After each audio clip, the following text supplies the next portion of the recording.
পরম করুণাময় মহান আল্লাহ তাআলার নামে শুরু করছি, যিনি অত্যন্ত মেহেরবান। হযরত ইদ্রিস আলাইহিস সালাম একদিকে যেমন উচ্চশিক্ষায় শিক্ষিত ছিলেন, তেমনি তিনি ছিলেন নানাবিধ গুণে গুণান্বিত ব্যক্তি। অধিকাংশ সময়ই তিনি মানুষকে শিক্ষা প্রদান করতেন এবং মানুষকে সৎ কাজের উপদেশ দিতেন। তার বিষয়ে জানা যায়, তিনি নিজেই নিজের জামাকাপড় সেলাই করে ব্যবহার করতেন এবং অপরের জামাকাপড়ও সেলাই করে দিতেন। অবশ্য এই জন্য তিনি কারো নিকট থেকে পারিশ্রমিক গ্রহণ করতেন না। তিনি এতটাই ইবাদত করতেন যে একদিকে তিনি কাজ করতেন এবং অপর দিকে মনে মনে জিকির করতেন। তার বিষয়ে এমনটাও শোনা যায়, জামাকাপড় সেলাইয়ের প্রতি সুয়ের ফুরে ফুরে মহান আল্লাহ তাআলার জিকির করতেন। হযরত ইদ্রিস আলাইহিস সালাম তার জীবনে বহু মুজিজা প্রদর্শন করেছেন। তার মুজিজাসমূহের মধ্যে একটি প্রধান মুজিজা এই ছিল যে তিনি যা কিছুই ভবিষ্যৎবাণী করতেন তা হুবহু বাস্তবে পরিণত হতো। তার ইবাদত বন্দিগিতে খুশি হয়ে ফেরেশতাগণ তাকে মাঝে মধ্যেই আসমানে নিয়ে যেতেন। এই সম্পর্কিত একটি ঘটনা তার জীবনে সর্বাধিক উল্লেখযোগ্য ঘটনারূপে পরিচিত। একদা তিনি তাসবিহ তাহলিল পাঠে নিমগ্ন ছিলেন। এমন সময় হঠাৎ করে মালাকুল মউত হযরত আজরাইল আলাইহিস সালাম একজন সাধারণ মানুষের বেশে তার সামনে এসে উপস্থিত হলেন। হযরত ইদ্রিস আলাইহিস সালাম তাকে বিদেশি মেহমান মনে করে অভ্যর্থনা জানালেন। হযরত ইদ্রিস আলাইহিস সালাম সারা বছর রোজা রাখতেন এবং প্রতিদিন সন্ধ্যার পূর্বে তার ইফতারের জন্য জান্নাত থেকে খাবার আসত। তিনি সেই জান্নাতি খাবার দ্বারা ইফতার করতেন এবং ইফতারের পর যা কিছু উদ্ধৃত থাকত সেটা আবার জান্নাতে চলে যেত। সেদিনও জান্নাত থেকে খাবার আসলো। তিনি ওই খাবার দ্বারা ইফতার করলেন এবং আগন্তুক মেহমানকেও খেতে দিলেন। কিন্তু মেহমানরূপী ফেরেশতা হযরত আজরাইল আলাইহিস সালাম এই খাবার না খেয়ে সমগ্র রাত্রি ইবাদত করে কাটিয়ে দিলেন। মেহমানের এই আচার ব্যবহার দেখে হযরত ইদ্রিস আলাইহিস সালাম খুবই বিস্মিত হলেন। পরদিন সকালবেলা হযরত ইদ্রিস আলাইহিস সালাম বললেন, চলুন আমরা একটু ভ্রমণ করে আসি, এতে করে আমরা মহান আল্লাহ তাআলার নিদর্শন সমূহ দেখতে পারব। প্রস্তাবে মেহমান রাজি হলে উভয়ে কিছু দূর যাবার পর হঠাৎ করেই মেহমান বললেন, চলুন ওই ক্ষেত থেকে কিছু পরিমাণ ফল এনে আমরা ভক্ষণ করি। হযরত ইদ্রিস আলাইহিস সালাম এই কথা শুনে কিছুটা বিস্মিত হয়ে ক্ষোভের সুরে বললেন, আপনি তো খুব আশ্চর্য মানুষ। রাতের বেলা আপনি হালাল খাবার খেতে চাইলেন না, অথচ এখন আপনি পরের হক নষ্ট করতে চাইছেন। অপরের মাল না বলে গ্রহণ করা আমাদের জন্য একেবারেই নিষিদ্ধ। মেহমান তার কথায় কোনোরকম জবাব না দিয়ে সামনে অগ্রসর হতে লাগল। কিছু দূর যাওয়ার পর এক স্থানে কিছু ছাগল চড়তে দেখে মেহমান বলল, চলুন আমরা একটি ছাগল এনে জবেহ করে খেয়ে ফেলি।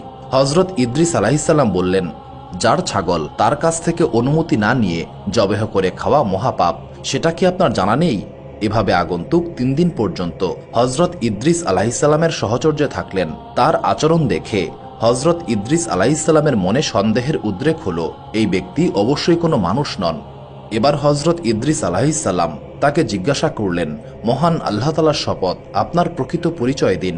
মেহমান বললেন, আমি কোনো মানুষ নই, আমি একজন ফেরেশতা, আমি হলাম মালাকুল মউত। হযরত ইদ্রিস আলাইহিস সালাম বললেন, আপনি কি সেই মালাকুল মউত যে দুনিয়ার সমগ্র প্রাণীকুলের প্রাণ হরণ করে থাকেন?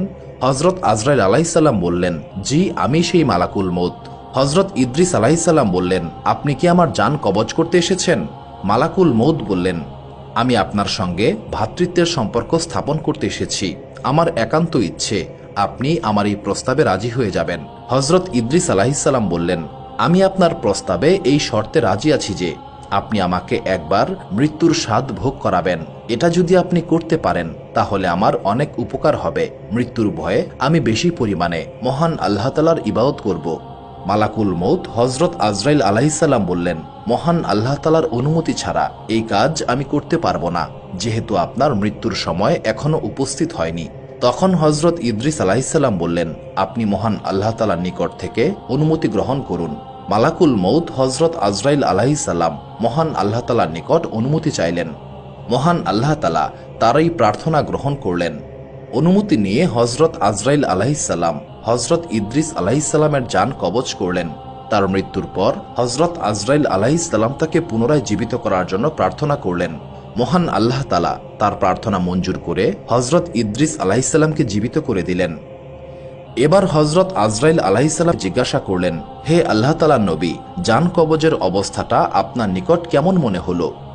হযরত ইদ্রিস আলাইহিস সালাম বললেন, কোনো জীবিত প্রাণীর গায়ের চামড়া মাথা থেকে পা পর্যন্ত খসিয়ে ফেললে যেমনটি হয় আমার ঠিক তেমনটিই মনে হলো।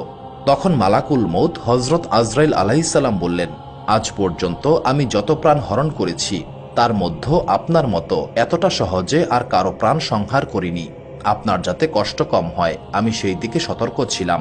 অতঃপর হযরত ইদ্রিস আলাইহিসসালাম বললেন, হে মালাকুল মউত, আমার মনে দোজক দেখার ভীষণ আগ্রহের সৃষ্টি হয়েছে। আপনি যদি আমাকে দোজক দেখাতেন তাহলে আমি দোজকের আগুনের ভয়ে আরো বেশি বেশি পরিমাণে ইবাদত বন্দিগিতে মনোযোগী হতে পারতাম। তার প্রস্তাবে রাজি হয়ে হযরত আজরাইল আলাইহিসসালাম তাকে দোজকের দরজা পর্যন্ত নিয়ে গেলেন। দোজক দেখার পর হযরত ইদ্রিস আলাইহিসসালাম বললেন, আমার মনে জান্নাত দেখারও স্বাদ জেগেছে। আপনি যদি আমার এই স্বাদটি পূরণ করতে পারেন তাহলে আমি আপনার নিকট কৃতজ্ঞ থাকব। মালাকুল মউত হযরত আজরাইল আলাইহিসসালাম বললেন, আপনি যদি আমার সঙ্গে ওয়াদাবদ্ধ হতে পারেন আপনি জান্নাত দেখে আবার আমার নিকটে ফেরত আসবেন, তাহলে আমি আপনাকে জান্নাত দেখাতে পারি। হযরত ইদ্রিস আলাইহিসসালাম আজরাইল আলাইহিসসালামের কথায় রাজি হলেন এবং হযরত আজরাইল আলাইহিসসালাম তাকে জান্নাতের দরজায় পৌঁছে দিলেন। হযরত ইদ্রিস আলাইহিসসালাম জান্নাতের দরজায় দরজা খুলে ভেতরে প্রবেশ করলেন এবং কিছু সময় ঘোরাফেরা করলেন। অতঃপর প্রত্যাবর্তন করে নিজের প্রতিশ্রুতি রক্ষা করলেন এবং পরক্ষণেই জুতা পরে এক দৌড়ে জান্নাতে ঢুকে পড়লেন। মালাকুল মউত হযরত আজরাইল আলাইহিসসালাম তাকে ডেকে বললেন, আপনি আবার জান্নাতে কেন প্রবেশ করলেন? তাড়াতাড়ি চলে আসুন, আপনাকে আমি পৃথিবীতে পৌঁছে দেব, আমার অনেক কাজ রয়েছে। তখন হযরত ইদ্রিস আলাইহিসসালাম জবাব দিলেন, মহান আল্লাহ তাআলা বলেছেন, প্রত্যেক প্রাণীকেই মৃত্যুর স্বাদ গ্রহণ করতে হবে এবং একবার দোজখে প্রবেশ না করে কেউ জান্নাতে প্রবেশ করতে পারবে না। আমি একবার মৃত্যুর স্বাদ গ্রহণ করেছি, দোজখও দেখেছি, অতঃপর জান্নাত থেকে বের হয়ে আপনার ওয়াদা রক্ষা করেছি। সুতরাং এখন আর আমি জান্নাত থেকে বের হব না, এবার আপনি আপনার কাজে চলে যান।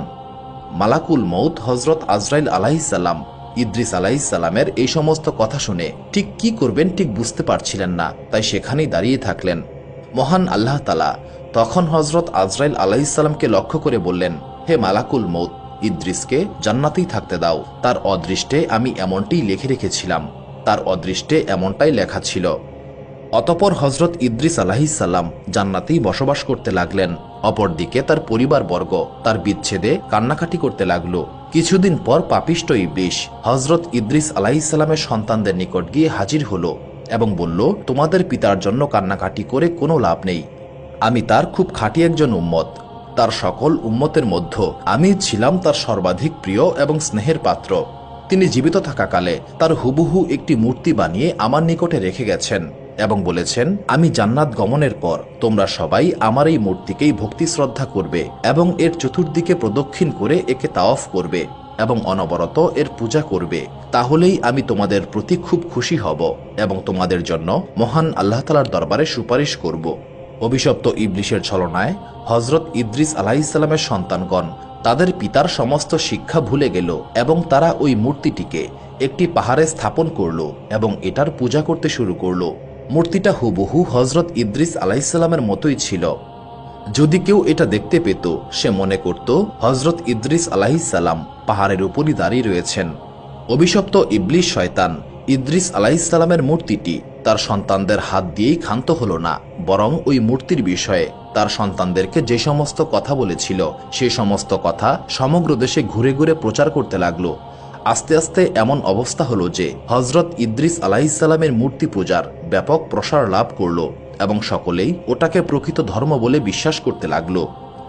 সুপ্রিয় দর্শক মণ্ডলী, প্রতিদিন নতুন নতুন ভিডিও পেতে আমাদের চ্যানেলটি অবশ্যই সাবস্ক্রাইব করুন এবং পাশে থাকা বেল আইকনটি প্রেস করতে অবশ্যই ভুলবেন না এবং সেই সাথে আপনার যে কোনো মতামত আমাদের জানাতে আমাদের ভিডিওতে অবশ্যই কমেন্ট করুন।